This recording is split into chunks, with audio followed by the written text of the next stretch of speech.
एक सच बात है कि आप अपना फ्यूचर तय नहीं करते, आपकी आदतें आपका फ्यूचर बनाती हैं और आदतों को आप सीधा कहूँ तो अच्छी आदतें ही आपका अच्छा जीवन बनाती हैं। इसलिए आपको अगर अच्छा जीवन और सफलता चाहिए तो अच्छी आदतें तो बनानी ही पड़ेंगी। आप कहोगे कि मैंने तो कह दिया कि अच्छी आदतें बनाओ, लेकिन ये इतना आसान नहीं है। हाँ भाई, मैं जानता हूँ कि किसी भी आदत को बनाना इतना आसान नहीं है। यहाँ तक कि आपने कई बार प्रयास भी किया होगा, लेकिन ज्यादातर फेल हो गए होंगे। पर किसी भी आदत को प्रैक्टिस करके बनाया जा सकता है। पर सवाल उठता है कि कब तक हम किसी भी आदत को बनाने के लिए प्रैक्टिस करें या कितने दिन तक उस आदत पर टिके रहें जिससे वो आदत हमेशा के लिए बन जाए। इसका जवाब है 21 दिन का नियम।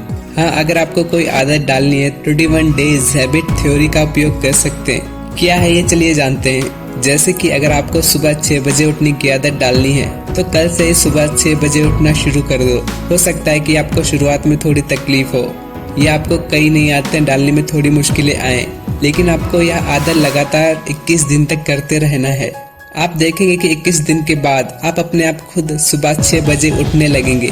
जितनी मेहनत आपको पहले दिन करनी पड़ती थी उतनी आपको 22वें दिन नहीं करनी पड़ेगी। पर यहाँ सवाल उठता है कि 21 दिन ही क्यों? क्योंकि हमारे दिमाग के बदलने या कोई नई चीज को स्वीकार करने में 21 दिन ही लगते हैं। और यह बात सच है। असल में जैसे जैसे हम कुछ नई चीजें लगातार करते रहते हैं वैसे वैसे हमारे दिमाग के अंदर चल रहे न्यूरॉन्स बदलते रहते हैं और कुछ नए बनने लगते हैं। साथ ही जैसे जैसे दिन बढ़ते जाएंगे आपके लिए वह आदत सरल बनती जाएगी। इस तरह से अगर आप 21 दिन तक किसी भी कार्य को सतत करते हैं तो वह सिर्फ शारीरिक स्तर पर ही नहीं बल्कि मानसिक स्तर पर भी बदलाव लाती है।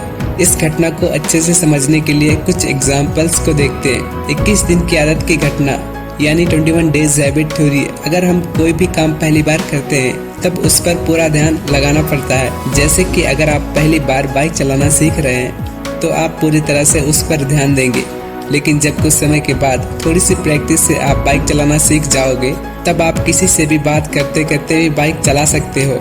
या कैसे होता है क्या आप जानते हैं? हमारे मन के दो भाग हैं, चेतन मन और अवचेतन मन। जब हम बाइक पहली बार चला रहे थे तब सब हमारे लिए नया था। इसी वजह से वो सारी प्रक्रियाएं सबकॉन्शियस माइंड द्वारा हो रही थी, लेकिन हमने यह काम बार बार किया। इसी वजह से हमारी सारी क्रियाएं हमारे अवचेतन मन में स्टोर हो गई। इसी वजह से अवचेतन मन अपने आप उस कार्य को कर देता है और हमें वह कार्य करने के लिए किसी भी तरह की मेहनत नहीं लगती। चलिए एक और एग्जाम्पल देखते हैं। जब आप सुबह उठते हैं तो पहला काम क्या करते हैं? इसमें कोई शक नहीं कि आप सुबह उठकर सबसे पहले अपने हाथ में ब्रश ही लेते होंगे। यहाँ उन लोगों की बात हो रही है जो ब्रश करते हुए भी आलस करते हैं। या फिर क्या आप ब्रश लेते वक्त पूरा ध्यान उस पर लगाते हो?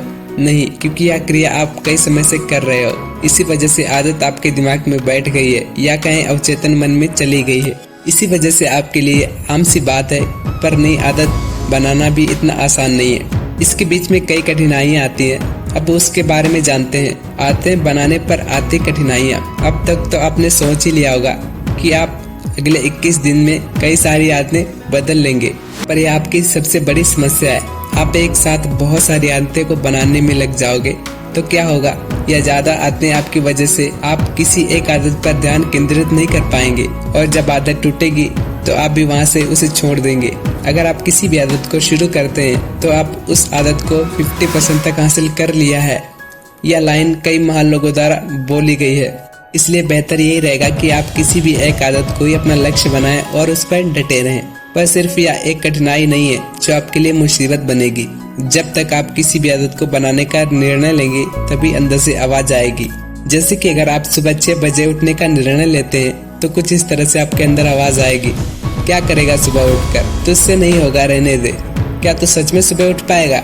लेकिन सिर्फ आपके मन में फालतू के विचार हैं जो आपको अपने लक्ष्य या कई आदतों को भटकाने के लिए आते हैं। अगर एक बार आप इसके जाल में फंस गए तो खुद पर शक ही करते रहोगे और इसी में आपका मनोबल टूटता जाएगा और निश्चित रूप से की हुई आदत की धज्जियां उड़ जाएंगी। तो इससे बचने का रास्ता क्या है? आंसर सिंपल है, आप इस तरह से विचारों पर ध्यान केंद्रित ना होने दें, क्योंकि आप जितना ज्यादा ध्यान दोगे ऐसे विचारों पर केंद्रित करोगे आपके मन में और भी ऐसे ज्यादातर विचार आते रहेंगे। लेकिन बात यहाँ पर खत्म नहीं होती। जैसे आप 2 या 3 दिन बीतते फिर अंदर से आवाज आएगी, तेरी मिनट वेस्ट जाएगी। इससे सिर्फ समय बिगड़ेगा। ऐसा फालतू का काम करने से अच्छा है कुछ और ही कर लें। मैं निश्चित तौर पर नहीं कह सकता कि आपके मन में कौन सा विचार आएगा, पर इस तरह के कुछ होंगे। इन सारे फालतू विचारों से बचने का एक ही तरीका है कि आप आदतें बनाने से पहले तय कर लें कि आप यह क्यों कर रहे हैं। जैसा कि क्यों सुबह उठना चाहता हूँ, उठकर मैं क्या करूँगा, क्या मैं व्यायाम करने के लिए जल्दी उठना चाहता हूँ या मैं पढ़ाई करने के लिए जल्दी उठना चाहता हूँ। हो सके तो आप यह कारण किसी पेज पर लिख लो, क्योंकि जब भी आप खुद पर शक करोगे या अपनी आदत से विश्वास कम हो जाएगा, तब यह चीज आपको मोटिवेशन देगी। क्या आपने कभी अफर्मेशंस के बारे में सुना है? हम खुद को कुछ सकारात्मक बातें कहते हैं, उसे ही अफर्मेशंस कहा जाता है। जैसे आप खुद को कहेंगे कि मैं यह कर सकता हूँ, मैं हमेशा रोज सुबह जल्दी उठूंगा। कुछ लोगों को यह बात बचकानी या फालतू लगती है, लेकिन जब हम कई बार अपने मन को कोई कार्य के बारे में या किसी चीज को पाने के लिए कहते हैं, तब उसकी संभावनाएं ज्यादातर बढ़ जाती हैं। साथ ही हमें ऊर्जा का भी एहसास होता है। इसलिए आप 21 दिन का नियम यानी 21 डेज हैबिट पर कोई आदत बनाओ और इस पद्धति का आप जरूर उपयोग करो। यह निश्चित तौर पर मदद करेगी। दूसरी टिप्स यह है कि अपने आसपास वातावरण को हो सके उतना आदत पर ढालने की कोशिश करो। जैसे कि अगर आप सुबह उठना चाहते हो तो रात को 12 बजे से पहले सोने की आदत डालिए। यह भी एक आदत है कि जल्दी सोना चाहिए, पर इतना मुश्किल नहीं है जितना सुबह उठना। तीसरी और सबसे खास टिप्स है कि आप अपनी आदत को धीरे धीरे बढ़ाएं। जैसे कि अगर आप किसी सुबह 8 बजे उठते हैं और 5 बजे उठने की आदत डालनी है तो आपके लिए कठिन होगा, खास करके उन लोगों के लिए जो मेरी तरह आलसी हैं। इसलिए सीधा 5 बजे उठने के बदले 7 बजे और फिर 6 बजे उठने का कोशिश करें। यह आपके लिए सरल होगा। हाँ, अगर आप इतने दृढ़ निश्चय वाले इंसान हैं जो अपनी आदत पर अड़े रहते हैं तो आप सीधा 5 बजे उठ सकते हो। यहाँ तक हमने 21 दिन नियम की बात की, जिसमें आपने जाना कि यह कैसे कार्य करता है। तो अब बारी है कुछ सवाल जवाब जो अक्सर पूछे जाते हैं। क्या 21 दिन आदत से बुरी आदतें छूट सकती हैं?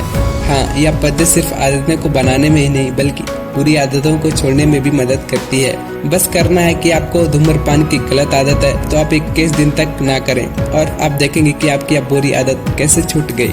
सबसे पहले कौन सी आदत अपनानी चाहिए यह आप पर निर्भर करता है कि आपके लिए कौन सी आदत ज्यादा महत्वपूर्ण है।